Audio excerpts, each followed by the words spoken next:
oportunidad se titula Una invitación a alabar a Jehová. Ese es el tema.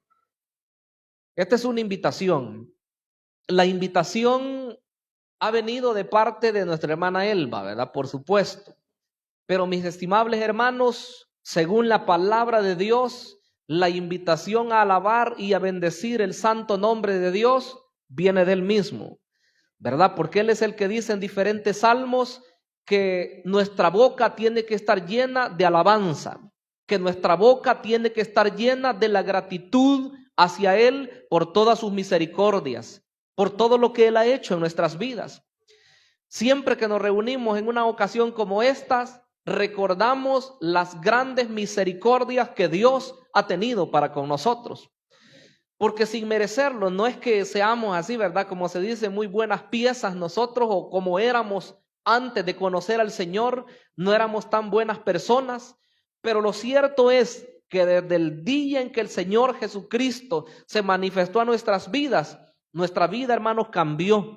Y como lo hemos dicho, aquella persona que iba caminando, como por ejemplo decir hacia el sur, da un giro completamente diferente y comienza a caminar hacia el norte. Eso se llama arrepentimiento, dejar las obras malvadas de la carne para entregarnos a hacer la obra bendita de Dios, para agradarle solamente a Él, porque Él es digno de la suprema alabanza. ¿Cuántos decimos amén en esta tarde? Es bueno alabar a Jehová. Es bueno. Y yo me gozo, ¿verdad?, de ver cuando mis hermanos, mis hermanas deciden elevar esa acción de gracias al Señor porque reconocen que las bondades vienen de Él. Eso es maravilloso. Este salmo que hemos leído en esta oportunidad, el capítulo número 113, es parte de un conjunto de salmos que eran llamados los salmos aleluyáticos o llamado el Halel. También se le llamaba, porque la primera palabra que aparece en estos 6 salmos es la palabra aleluya, que en el hebreo pues es esa palabra, ¿verdad? Halel, que significa alabanza. Halel, esa es la palabra en el original. Los 6 salmos comienzan así en el original, con la palabra Halel o alabad a Jehová. Este Salmo 113 es parte de ese conjunto. Se dice que los primeros 2 se cantaban, bueno, los 6 se cantaban en la fiesta de la Pascua, pero los primeros 2 se cantaban antes de la comida y los otros 4 se cantaban después de la comida de la Pascua. Estamos hablando de estos 6 salmos, del 113 al 118. También podemos decir que este Salmo 113 nos recuerda el principio doble del cuidado de Dios para con las personas pobres. Porque por un lado dice que Él da gracia a los humildes y por el otro dice que Él tiene cuidado y compasión de las personas que están en gran necesidad. Este salmo es una invitación a alabar el nombre de Dios, pero no a cualquier persona. Este salmo es específico hacia quien va dirigido a que alaben el nombre de Dios. Por eso yo quiero que veamos en primer lugar el deber de alabar a Jehová. La primera parte del salmo habla de eso, los primeros 4 versículos. Usted podrá decir, pero ¿cómo? ¿Alabar a Dios es un deber? Por supuesto, Dios lo dice, Dios lo demanda. Y aquel que ha sido redimido por la sangre del Cordero de Dios no siente como que sea una carga cuando se le dice que alabe el nombre de Dios. No tendríamos nosotros ni siquiera que esperar que alguien nos dijera cuántos dicen amén o cuántos alaban a Dios, porque cuando el Espíritu Santo de Dios está en nosotros, mis estimables hermanos, no podemos estar quietos. Siempre queremos estar bendiciendo el nombre bendito de Jehová Dios de los ejércitos. Para eso nos hemos reunido en esta tarde, para decirle, Dios, gracias. Miren lo que dice el primer versículo: alabad siervos de Jehová, alabad el nombre de Jehová. Entonces el llamado es para los siervos. Yo no sé si aquí habrán siervos de Jehová, pero yo creo que aquellos redimidos con la sangre del Cordero de Dios somos los siervos de Dios. Si así como en el antiguo tiempo habían siervos de Dios, hoy también en la iglesia están los siervos del Dios Altísimo. ¿Quiénes eran los siervos en el tiempo antiguo? Pensemos en el templo. ¿Quiénes eran los que adoraban ahí? Ahí estaban los sacerdotes. Bueno, comencemos con el sumo sacerdote. Ahí estaban los sacerdotes, descendientes de Aarón, pero ahí estaban los levitas también, que eran los que ayudaban a sacrificar los animalitos, los que ayudaban a preparar la sangre, a preparar la carne. Todos ellos eran parte de lo que era la adoración a Dios. Entonces ellos eran parte de esos siervos que alababan a Dios. Pero pensemos en algo más. Ahí estaban los profetas. Ahí estaban los reyes, ahí estaban los príncipes, ahí estaban todas las personas que se consideraban redimidas por Jehová Dios de los ejércitos. Y por eso estamos seguros que ellos eran parte de aquel pueblo que bendecía el nombre de Dios. Hoy pensemos en el Nuevo Testamento. ¿Quiénes son los siervos de Dios? Bueno, ahí se mencionan los apóstoles, ahí se mencionan los profetas también del Nuevo Testamento. Ahí se mencionan aquellos que siguieron después de los apóstoles, se le llamaron los padres de la iglesia, pero después siguen los otros siervos, los pastores, los ancianos, los líderes. Pensemos hoy en nuestra congregación local, ¿dónde estarán esos siervos de Dios?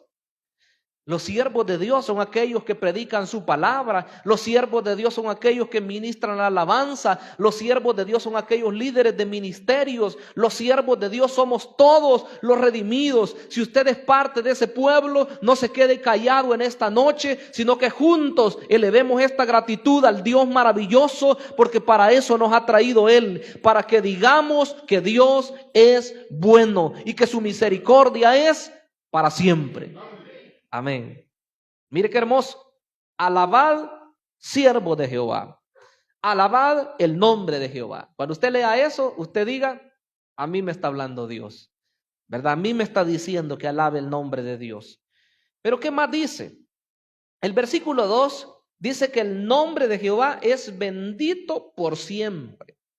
Sea el nombre de Jehová bendito desde ahora y para siempre, dice ese versículo 2. ¿Cuántos estamos de acuerdo en eso? El nombre de Dios debe ser bendito siempre. Y nosotros, pues claro, no solamente es que es una realidad, pero lo que quiere decir ahí es que nosotros con nuestras vidas debemos de santificar el nombre de Dios.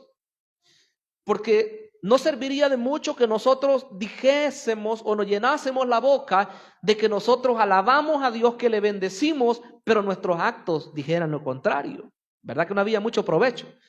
Pero si nuestra vida es un ejemplo vivo de lo que Dios ha hecho en nosotros, mis hermanos, con nuestro comportamiento bendecimos el nombre de Dios. Sea el nombre, dice, de Jehová bendito, desde ahora y para siempre. Número 3, dice, desde el nacimiento del sol hasta donde se pone, sea alabado el nombre de Jehová. ¿Desde dónde? Piénselo usted. ¿Dónde sale el sol? En el oriente. ¿Dónde se oculta? En el occidente. Claro, esa es la forma como nosotros lo entendemos, ¿verdad? No porque sabemos que lo que se mueve es la tierra, ¿verdad? El sol no es que él esté girando alrededor de la tierra, pero es una forma de entenderlo, de decir, desde donde sale el sol, dice, en el oriente, hasta donde se pone en el occidente. Yo no sé si ustedes se han puesto a pensar, pero no estamos hablando de esto que nosotros logramos ver, ¿verdad? Desde por allá, ¿de dónde logramos ver nosotros? Desde los cerros de San Vicente, ¿hasta dónde vemos nosotros que se oculta? Allá por las lomas de San Marcos. Pero eso es lo que nosotros vemos. Pero si usted piensa en el globo terráqueo, piense desde dónde ese sol viene alumbrando y hasta dónde va a alcanzar. No para el sol, ¿verdad? De alumbrar nuestro planeta Tierra. Quiere decir que cuando acá dice, desde el nacimiento del sol hasta donde se pone, sea alabado el nombre de Jehová, quiere decir que toda la tierra debe de alabar el nombre de Dios. Esa es la invitación. ¿O será que Nueva Jerusalén no debe de alabar el nombre de Dios? Claro que sí, ¿verdad? Probablemente alguien que no sea redimido por el Señor, que todavía no es salvo, no entienda, ¿verdad? Esto y diga, ¿pero qué tengo que hacer yo? ¿Por qué le voy a dar gracias a Dios? ¿Por qué tendría yo que alabar el nombre de Dios?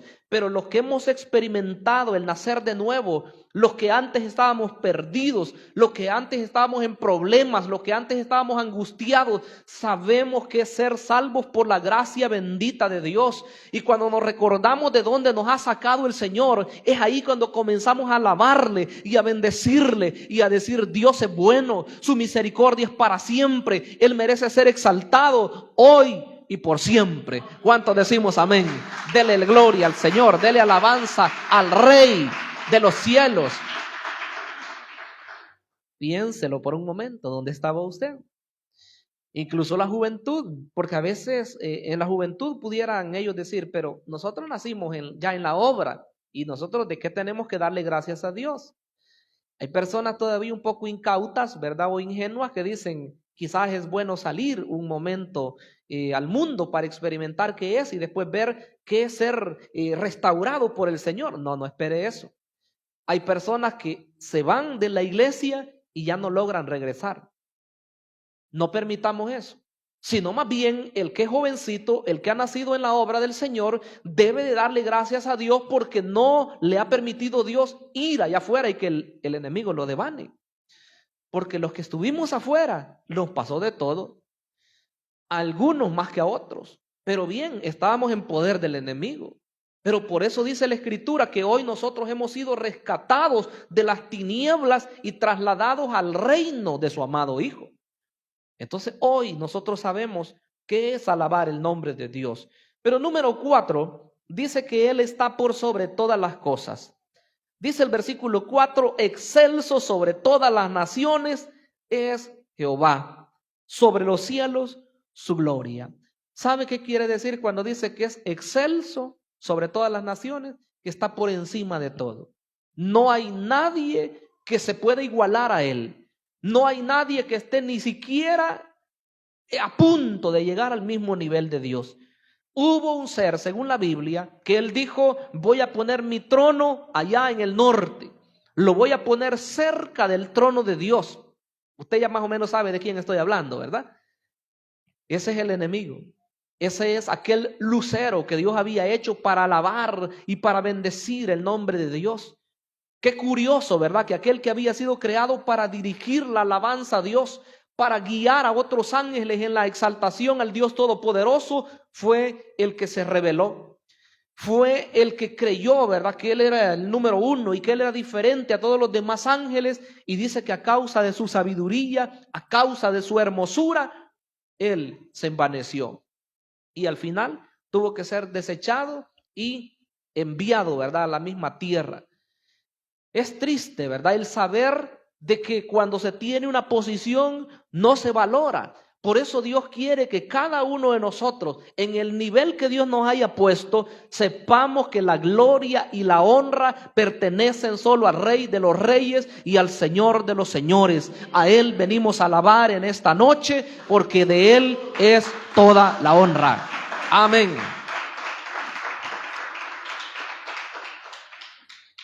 Este ser que quiso ser igual que Él fue desechado, ¿verdad? Y hoy se convirtió en el adversario. Dice que Satanás significa adversario, diablo, que significa calumniador, y diferentes nombres que se le dan a este ser para hablar de su oposición al Dios verdadero. Pero dice que Él está excelso. Dios está, Él es excelso sobre todas las naciones. Él está por encima de todas las naciones. Sobre los cielos, dice que es su gloria. Ahí está Él. Y hemos oído hablar del primer cielo, lo que se puede contemplar. Hemos oído hablar del segundo cielo, ¿verdad? Allá donde están todos los ángeles, donde están todo lo que son las estrellas y todo eso. Pero el tercer cielo, a ese nadie ha logrado accesar, ¿verdad? Ahí es donde está Dios. Ahí es donde está el trono de Dios. Pero quiero que pasemos a la parte segunda del mensaje de hoy, la cual habla de las razones por las que debemos alabar a Dios. Claro, el solo hecho de hablar de lo que decíamos de nuestro deber, de cómo alabar a Dios, ya nos habla de cierto modo de algunas razones. Pero aquí se habla más puntual. Número 1, Él gobierna por sobre toda su creación. Mire lo que dice el versículo 5. ¿Quién, dice, como Jehová nuestro Dios? Es una pregunta. que se sienta en las alturas, que se humilla a mirar en el cielo y en la tierra. Es una pregunta que está haciendo. ¿Quién como Jehová nuestro Dios? Vean lo que dice. Él se sienta ¿en dónde? ¿Cómo dice ese versículo? En las alturas. ¿Y qué hace más? Se humilla a mirar en el cielo y en la tierra. ¿Sabe por qué? Porque Él es grande. Nosotros como seres humanos, probablemente cuando no conocíamos al Señor, éramos orgullosos, ¿verdad? Y creíamos que nadie era mejor que nosotros. Y como dicen de algunas personas, al parecer como que si no tocaran el suelo, ¿verdad? Cuando van caminando, sea hombre o sea mujer, lo que sea.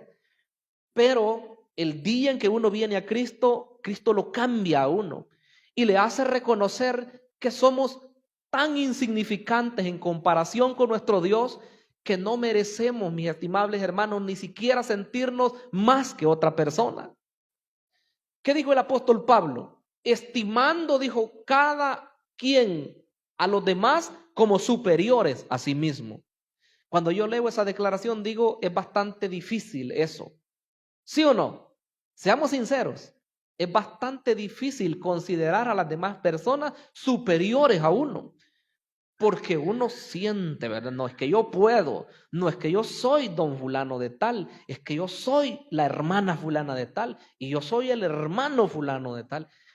Pero ese es siempre orgullo, porque el mayor, dice la palabra del Señor, que debe ser el servidor de todos. Todos los que tenemos el privilegio de pasar aquí o a predicar, o a cantar, o a dirigir, somos los servidores de todos ustedes, mis estimables. No somos más. Somos iguales, vaya, por ponernos igual, somos iguales, aunque en el sentido que lo estoy diciendo, somos todavía inferiores, porque somos los servidores. Entonces hay que saber que el único excelso, el que se sienta allá en las alturas, es Dios. Él es el único que merece la alabanza, el que merece la exaltación. Él sí dice que se humilla a mirar en el cielo y a mirar en la tierra, porque es parte de su creación. Hoy está en boga un movimiento, ese movimiento se llama el deísmo. Bueno, eso ha existido desde hace mucho tiempo. Pero el deísmo es ver algo así como a Dios, que Él creó todas las cosas y después de eso dice que dejó a su creación y la olvidó. La creación se gobierna por sí sola y Dios la ha dejado hasta que se le termine la cuerda, como un reloj. Y al final se va a destruir porque Dios ya no tiene control de eso. ¿Será así? No, no es así. Pero ¿sabe cuál es otro pensamiento equivocado también? La gente dice, no, dice, todas las cosas, dice, son iguales. El hombre, dice, vale lo mismo que los animales. El hombre vale lo mismo que las plantas porque son parte de la creación de Dios. ¿Será eso verdad? No, tampoco. Porque la Biblia es clara en decir cómo Dios creó toda la vegetación, cómo creó a todos los animales y después de eso dice que crea al hombre y a la mujer a su imagen y semejanza. Somos los únicos que tenemos intelecto, que podemos ser hechos a imagen y semejanza de Dios. Tenemos capacidad para reconocerle como nuestro Salvador y único Dios. ¿Cuántos decimos amén en esta noche? Porque Dios nos ha dado una sabiduría. Y ahí nadie más. Piensa en un animalito. ¿Cómo aprende el animalito? Por instinto, ¿verdad? Si hay animalitos hoy que hasta hablan, ¿verdad? Pero por la repetición. No piense usted que ellos están razonando, ¿verdad? ¿Qué le voy a decir? Meditando, ¿verdad? Claro, eso tendríamos que detenernos un poco más porque hay animales, se dice que son bien inteligentes entre todos ellos, ¿verdad? Y claro, las mascotitas que nosotros más amamos y las tenemos ahí y son con nosotros y todo eso, pero no tienen el intelecto del ser humano. Entonces, ese pensamiento se llama el panteísmo, que ellos piensan que todo es Dios. El hombre es parte de Dios, son diositos. Los animales sí son parte de Dios también y las plantas son parte de Dios también. Dios está, dice, en todo, dicen ellos. Desfiguran lo que es el pensamiento verdadero, que Dios está presente en todo lugar, pero es diferente a su creación. Entonces el único excelso, el único que está por encima de todas las demás cosas, se llama Jehová de los ejércitos. Él es. Pero veamos algo más. Como número 2, otra de las razones por las cuales debemos alabar a Dios es que Él levanta del polvo al pobre y al necesitado. Esto me impacta grandemente porque dice el versículo 7, Él levanta del polvo al pobre y al menesteroso alza del muladar. ¿Sabe usted quién es el pobre? No esté pensando usted en este momento en el que no tiene una cora, ¿verdad? En el que no tiene cómo comprar un pedazo de pan. No estemos pensando en este momento en ese pobre. Claro que son pobres, hablando en la materia, ¿verdad? En lo económico. Pero cuando dice que Dios levanta del polvo al pobre, el pobre es aquel que está desamparado, aquel que está sin Dios, aquel que no tiene ninguna esperanza. Y entre ellos estábamos nosotros. Por eso es que este salmo es tan riquísimo e invita a los siervos a alabar el nombre de Dios. ¿Por qué? Porque nosotros somos los que estábamos tirados. Nosotros somos los que estábamos, bueno, en otra figura que la Biblia utiliza es en el lodo cenagoso, dice. Esa es la figura más ejemplar donde dice que nosotros estábamos ahí, ¿verdad? Sin poder salir, piense, como un gusanito. Ahí revolcándose sin poder salir, y tenía que llegar alguien que iba a extender su mano, y ese se llama Jehová Dios de los ejércitos, que extendió su mano y no tuvo a bien él el ser Dios y meter su mano poderosa y ensuciarse, ¿verdad? Con el fango, con el lodo, y nos rescata de ahí y nos limpia. Y hoy ni siquiera somos la sombra de lo que antes éramos. Hoy hemos sido lavados, hoy hemos sido santificados, hoy hemos sido justificados, hemos sido adoptados por la gracia bendita de Cristo Jesús. ¿Cuántos se gozan por eso? Bendito sea el Señor. Amén. Somos hijos hoy por adopción. Antes, ¿qué dice la Biblia? Que éramos hijos de ira, lo mismo que los demás. Éramos hijos de desobediencia, dice la palabra del Señor. Así éramos. Pero hoy nos dice, como hijos obedientes, ya no se amolden a los deseos que antes tenían, sino más bien dice, como aquel que os llamó es santo, sed santos también vosotros en toda vuestra manera de vivir. Mire qué cambio que el Señor hace.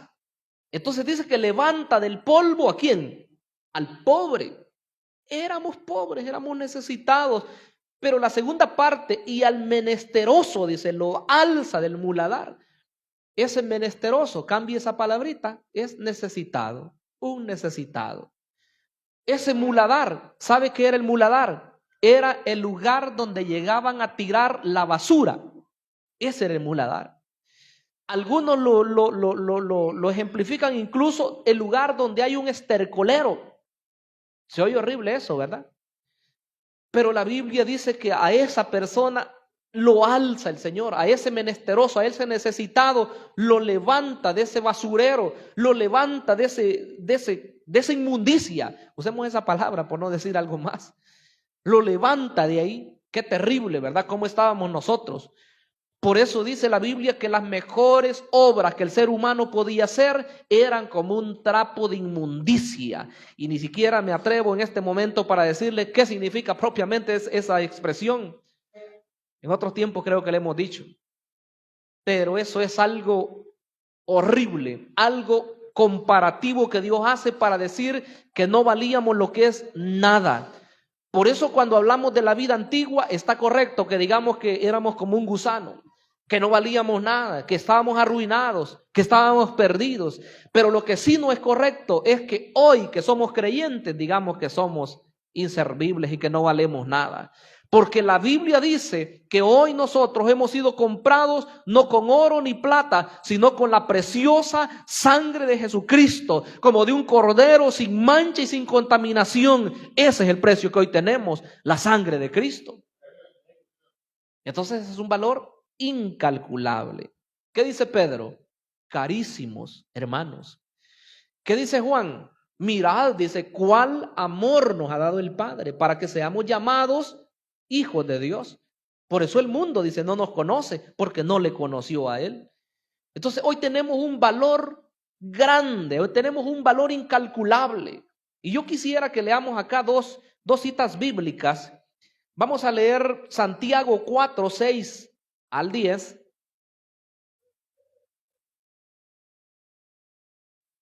Santiago 4:6, mire lo que dice este pasaje. Pero él, al hablar de Dios, da mayor gracia. Por esto dice, Dios resiste a los soberbios y da gracia a los humildes. Entonces, a la persona que se exalta y se cree muy grande, ¿verdad? Allá afuera, porque piensa que lo puede todo, dice Dios, lo mira de lejos, porque a Dios no le agrada eso, pero sí dice que le da gracia a los humildes. Si usted se ha arrepentido de todo corazón, si usted recibió a Jesús como su Salvador, usted es de esos humildes, usted es de esos pequeñitos, usted es de los mansos del Señor. ¿Dónde están? ¿Estarán aquí? Amén, aleluya. Leamos el 10, 4 días de Santiago. Humillaos delante del Señor y Él dice, os exaltará. Mire lo que pasa. Cuando la persona se hace pequeñito y cuando la persona dice, no, yo no puedo hacer nada, yo no sé nada, yo soy el menos de todas las personas, entonces Dios dice, entonces yo te voy a usar. Pero cuando la persona dice, no, es que fíjese que yo tengo esto, mire, yo el otro título y el otro y aquí allá, ya estuvo, que el Señor lo va a humillar para que entienda que no es en su fuerza, sino que es en la fuerza de Dios. Así es. El otro pasaje que quiero que leamos está en 1 Timoteo 5:9, más atrás. 1 Timoteo 5:9, al hablar de las necesidades de las personas, recuerde que en el antiguo tiempo las personas más necesitadas eran las viudas, los huérfanos y las personas que estaban sin nadie por ellos. Entonces dice 1 Timoteo 5:9, sea puesta en la lista solo la viuda no menor de 60 años, que haya sido esposa de un solo marido. Este es un ejemplo nada más, ¿verdad? De modo que el Señor mandaba en la ley que se cuidara a las personas mayores, a las personas que no tenían a alguien por ellas, porque el contexto lo sigue diciendo, que cuando una persona tenía a alguien familiar que pudiera responder por las personas viudas, que le ayudaran, ¿verdad? Y sigue todo el contexto, pero Dios tiene cuidado por los pobres, por los que son necesitados. Avancemos un poco más. Entonces, ¿para qué el Señor levanta a ese pobre y a ese necesitado? Para hacerlo sentar, dice, con los príncipes. Yo siempre he explicado esto y lo voy a hacer de nuevo porque a veces nos confundimos. Yo sé que ustedes están cómodos ahí e incluso se pudieran poner mejores sillas todavía. Hay lugares donde hay butacas, ¿verdad? Hay lugares donde hay aire acondicionado y qué bien. Pero ni siquiera eso es lo que la Biblia dice que son sillas de honra, sillas de príncipe. No son esas sillas en las que ustedes están. No nos confundamos. Las sillas de honra, ¿sabe dónde están? Están allá en los cielos. Pero ¿y entonces? ¿Y nosotros? Si las sillas de honra están puestas allá y nosotros estamos aquí, ya nos confundió el pastor. No, lo que sucede, mis estimables hermanos, es que la palabra de Dios es enfática y nosotros muchas veces nos enfocamos en lo que vemos, en lo terreno. Nos enfocamos a veces en las miserias que tenemos, en las pobrezas que estemos pasando, pero Dios nos mira ya como un producto terminado.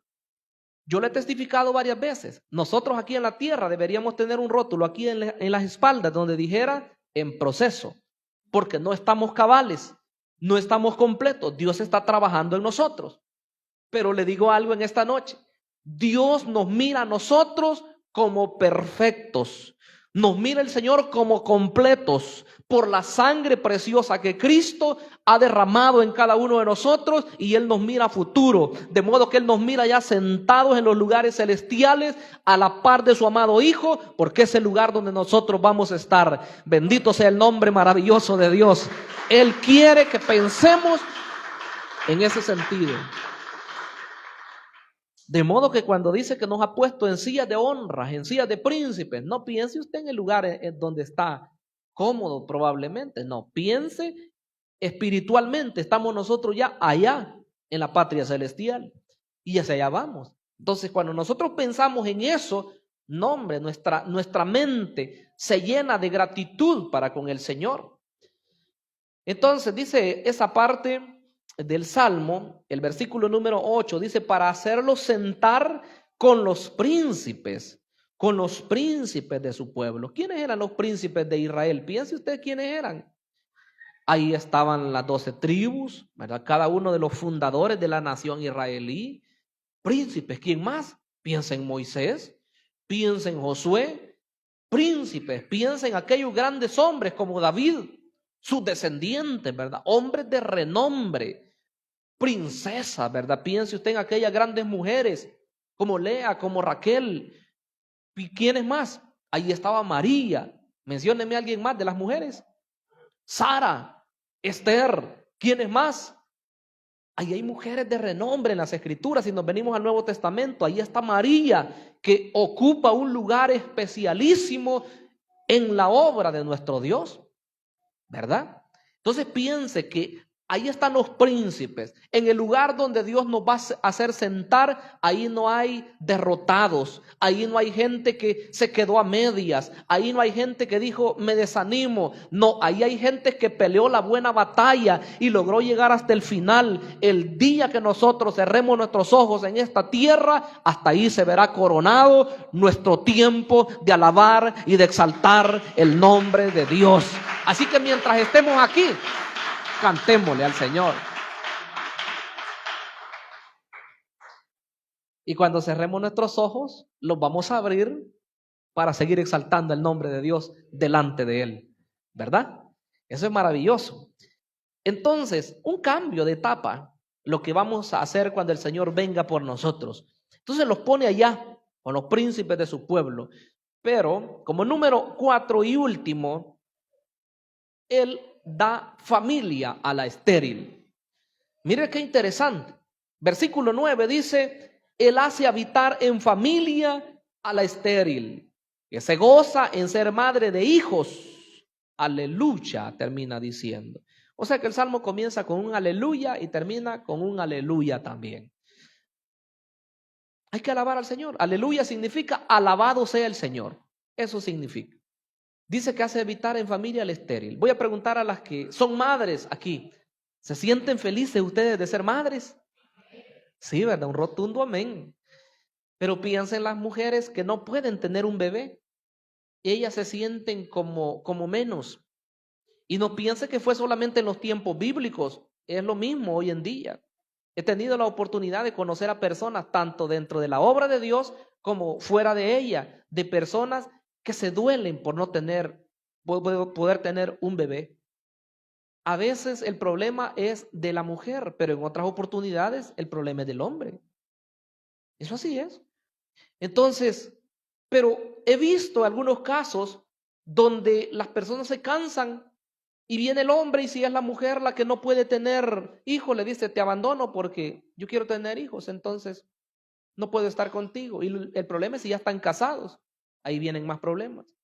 O puede ser que el hombre es el que no puede engendrar y entonces la mujer le dice, no, yo hijos quería tener, yo quería ver descendencia y contigo no puedo. Entonces se separan. Siempre hay un problema. Ese es el lado negativo. Pero también quiero decirles que he tenido la oportunidad de poder ver testimonios maravillosos en la obra de Dios, de gentes, de mujeres y de hombres que no podían poder tener bebés, pero que confiaron en Dios y clamaron a ese Dios del cielo, y después Dios les da no solamente un bebé, sino que les da una gran descendencia de niños, y ellos, mis hermanos, son felices porque saben que Dios es el Dios del fruto, el Dios de lo imposible, el que hace habitar en familia a la mujer estéril. ¿Cuántos decimos amén y damos gloria al Dios maravilloso? Amén. Conocemos un caso específico. Nuestra hermana pastora, mi esposa, la comentaba la vez pasada. Es una familia muy querida por nosotros, por cierto. Los conocemos de primera mano y sabemos cómo ellos batallaron y estuvieron muchos años sin poder tener bebé. Y le pedían al Señor. Y cuando ellos testifican hoy, ellos dicen, recordamos cuando el pastor nos unió en matrimonio y recordamos las palabras de bendición que él declaró. Y que decía, bendito sean tus lomos, bendita sea tu descendencia. Y a la mujer le dijeron, bendito sea el fruto de tu vientre. Y ella decía, pero ¿cómo? Si yo no veo nada de esto, de lo que dijeron de mí. Y siguieron creyéndole a Dios. Y después No solamente un bebé, vino la primera niña, después la otra y otro, y mire qué bendición, porque eso es lo que Dios hace, ¿verdad? Hay que creerle a Dios. Si hubiera alguien entre nosotros que es una mujer estéril, créalo, que la palabra es con usted, ¿verdad? Y que Dios puede hacer una obra maravillosa, tenga usted la edad que tenga. ¿Cuántos creemos eso? Sara, ¿cuántos años tenía? 90 años tenía cuando dio a luz a Isaac. Ay, pastor, pero esos eran tiempos de allá. Esos eran tiempos de otros tiempos, o ya no. ¿Acaso ha cambiado Dios? Él sigue siendo el mismo. Se ven mujeres de avanzada edad que todavía están dando a luz. No las quiero asustar tampoco, ¿verdad? No, yo sé que algunas, no, yo ¿para qué quiero otro bebé? Van a decir. No hablo de las que son estériles y desean un hijo, ¿verdad? Algunas están felices ya que terminaron su etapa, ¿verdad? Ya criaron a sus hijos, ya. Y yo las compadezco, hermanas, porque sé que a la mujer le toca más difícil, más que a nosotros de hombres. 9 meses ahí. Difícil, ¿verdad? Y después cuando han nacido, igual soportar los lloros y todo eso. Darles comida, levantarse en la noche. Si uno, hermanos, hace una pequeña parte, y eso es el hombre que quiere ayudar. El que no quiere ayudar, ¿qué? Ahí atende al niño vos, ¿verdad? Que Dios nos ayude, hermanos, y que Él pues nos guíe a hacer lo correcto en su obra, ¿verdad? Hoy hemos hablado de este tema hermoso, que Dios nos hace una invitación a poder alabar su bendito nombre. Él merece nuestra exaltación y nuestra alabanza. Así que quiero que oremos, que demos gracias al Señor. Cierre sus ojos ahí donde está y digámosle: Padre nuestro que estás en los cielos, mi gran Señor, te damos la honra, te damos la gloria. Solamente tú, Señor, mereces ser exaltado. Solo tú mereces ser glorificado.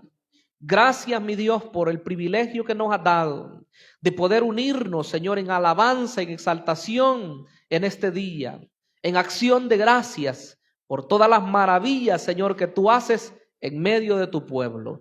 Gracias, mi buen Rey, porque hasta el día de hoy no nos has dejado. Hasta el día de hoy tú has sido fiel con las familias. Tú has sido fiel, Señor, para proveer para cada una de las necesidades, para el vestuario, para el alimento, para la salud. Tú has estado pendiente, mi amado Dios, de proveer cada uno de los recursos necesarios para que tus hijos, Señor, puedan suplir cada una de las necesidades. Gracias te damos por eso y por muchas cosas más, por todo lo que tú has hecho, Señor. Te decimos gracias. Amén y amén.